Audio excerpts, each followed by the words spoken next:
एक दिन एक बालक अपनी गायों को जंगल के अंदर नदी के पास चराने ले जा रहा था।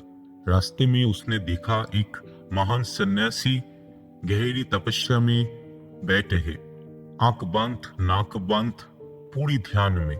बालक थोड़ी देर उन्हें देखता रहा, फिर पूछा, महाराज, आप इतनी कठिन तपस्या क्यों कर रहे हो?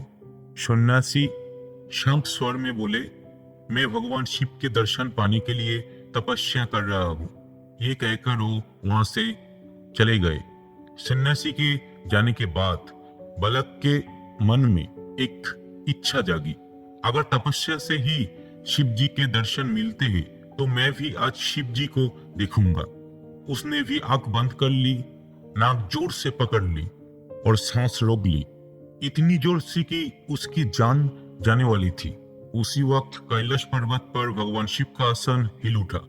महादेव ने महसूस किया एक निष्पाप बालक उनके दर्शन के लिए अपनी जान तक लगा रहा है। बालक की सच्ची भक्ति से प्रसन्न होकर भगवान शिव तुरंत पृथ्वी पर प्रकट हो गए। शिव जी बोले, बच्चे और कष्ट मत करो, मैं खुद तुम्हें दर्शन देने आया हूँ। बालक की आंखें अभी भी बंद थी। उसने पूछा, आप कौन हो? शिव जी बोले, मैं वही भगवान शिव हूँ जिनके दर्शन के लिए तुम तपस्या कर रहे हो। बालक ने आंखें खोली, पर उसने पहले कभी शिव जी को देखा ही नहीं, इसलिए उसे थोड़ा सा डाउट हुआ। सच जानने के लिए वो दौड़कर एक रस्सी लाए और भगवान शिव को पास के पेड़ के साथ बांध दिया। फिर वो सन्यासी को बुलाने भागा। सन्यासी आए, इधर उधर दिखा और बोले, मुझे यहाँ कोई भगवान नजर नहीं आ रहे हैं। बालक हैरान होकर शिव जी से बोला, प्रभु, अगर आप सच में भगवान शिव हो तो महाराज आपको क्यों नहीं देख पा रहे हैं? शिव जी मुस्कुराए और बोले, बच्चे, जो मुझे निष्पाप मन, सच्ची भक्ति और बिना किसी लालच के याद करता है, मैं उसे दर्शन देता हूँ।